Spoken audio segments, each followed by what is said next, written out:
মহাকাশ থেকে পাওয়া গেল সব থেকে অদ্ভুত অথচ ভয়ানক শব্দ, যেগুলো বিজ্ঞানীদেরও মাথা ঘুরিয়ে দিয়েছিল। বস, এবার আমি আপনার মাথা ঘুরিয়ে দেবো। যেমন সবার প্রথমে 2007-এ বিজ্ঞানীরা মহাকাশ থেকে এক ধরনের অদ্ভুত সিগন্যাল পায়, যে সিগন্যালটা বারবার একই রকম ভাবে রিপিট হয়ে যাচ্ছিল। এবং যখন বিজ্ঞানীরা এই শব্দটাকে নিয়ে ইনভেস্টিগেশন শুরু করে, তখন তাদের চোখ কপালে উঠে যায়, কারণ তারা জানতে পারে যে এই শব্দটা প্রায় 11 বিলিয়ন বছরের পুরনো। যেটা কোথা থেকে এলো, কে পাঠালো, তারা জানতেই পারছিল না। এবং যে আওয়াজটা ছিল এটা।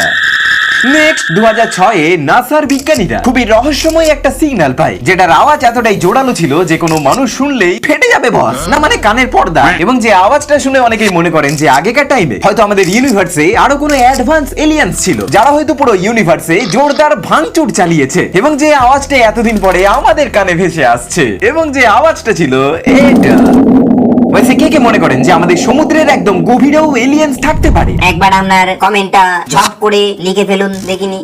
এবং নেক্সট স্পেসের সম্বন্ধে এমনই কতগুলো ভুলভাল ফ্যাক্ট, যেগুলো এতদিন আমরা ভুল জেনে এসেছি। যেমন দেখুন, সবার প্রথমে আমরা অ্যাকচুয়ালি পৃথিবীতে দাঁড়িয়ে চাঁদকে এরকম গোল দেখতে পাই, তাই তো? কিন্তু অ্যাকচুয়ালি কিন্তু চাঁদ গোলই নয় বস, বরং এটা একটা লেবুর মতো চ্যাপ্টা মার্কা দেখতে হয় বস। নেক্সট, আপনি হয়তো এটা এতদিন ভেবে এসেছেন যে গরমকালে পৃথিবী বোধহয় সূর্যের অনেক কাছে চলে যায়, সেই জন্যই তখন এত গরম পড়ে। আবার শীতকালে বোধহয় দূরে পালিয়ে যায়, সেই জন্য তখন এত ঠান্ডা পড়ে যায়। কিন্তু না আমার বন্ধু, এমনটা নয়। অ্যাকচুয়ালি গরমকাল এবং শীতকাল হয়ে থাকে পৃথিবী তার কক্ষপথে একটুখানি হেলে থাকার জন্য। এই জন্য দেখবেন আমাদের এখানে জুন মাসে যখন মাথার তার কেটে যাওয়ার মতো গরম পড়ে, ঠিক তখনই আবার অস্ট্রেলিয়াতে শীতকাল পড়ে যায়। এবং নেক্সট, এবার দেখুন, আমরা এতদিন জেনে এসেছি যে আমাদের সোলার সিস্টেম কিছুটা এরকম করে ঘোরে, তাই তো? বাট বাস্তবে সূর্য অ্যাকচুয়ালি মিল্কি ওয়ে গ্যালাক্সির চারিদিকে এরকম পাগলার মতো করে ঘুরতে থাকে। এবং সেই সঙ্গে সঙ্গে এই সব খুচরো চারানা আটানা গুলো, মানে আমাদের গ্রহগুলো সূর্যের পিছু পিছু এরকম পাগলার মতো বন বন বন বন ঘুরতে থাকি। ওইসে আমাদের সোলার সিস্টেমে কয়টা গ্রহ রয়েছে? ঝপ করে অ্যানসারটা লিখে ফেলুন দেখিনি। নেক্সট, চাঁদে প্রথম পা রেখেছিলেন নীল আর্মস্ট্রং।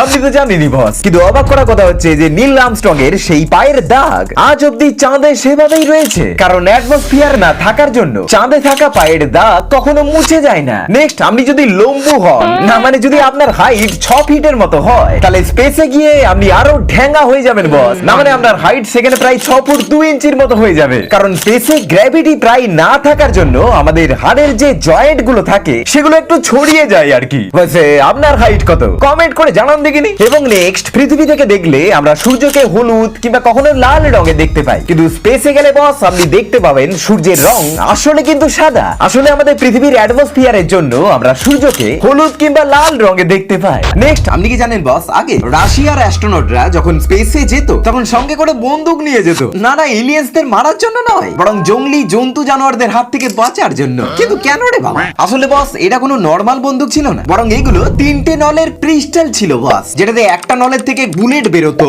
এবং দ্বিতীয় নলটার থেকে শটগানের ছররা বেরোতো, এবং তৃতীয় নলটার থেকে স্কাই ক্র্যাপার টাইপের ফ্লেয়ার বেরোতো। এবং সেই সঙ্গে সঙ্গে তারা সঙ্গে মাছ ধরার ছিপ নিয়ে যেত, একটা করে রামপুরি ছুরি নিয়ে যেত, এবং আরো নানা রকমের প্রাণ বাঁচানোর জিনিস নিয়ে যেত। এরপরে স্পেসে তো এগুলোর কোনো দরকার পড়তো না, কিন্তু পৃথিবীতে ফেরার সময় অ্যাস্ট্রোনটরা কখনো কখনো কি হতো, পৃথিবীর ঠিকঠাক জায়গায় ল্যান্ড করতে পারতো না, এই জঙ্গলে আদারে বাদারে গিয়ে পড়তো, যার পরে তাদের খুঁজে পেতে পেতেই প্রায় 2-3 দিনের মতো সময় লেগে যেত। তাই ততদিন জঙ্গলি জন্তু জানোয়ারদের হাত থেকে সেফ থাকার জন্য এবং খেয়ে পড়ে বেঁচে থাকার জন্য তাদের সঙ্গে এসব সরঞ্জামগুলোকে গোছিয়ে দেওয়া হতো।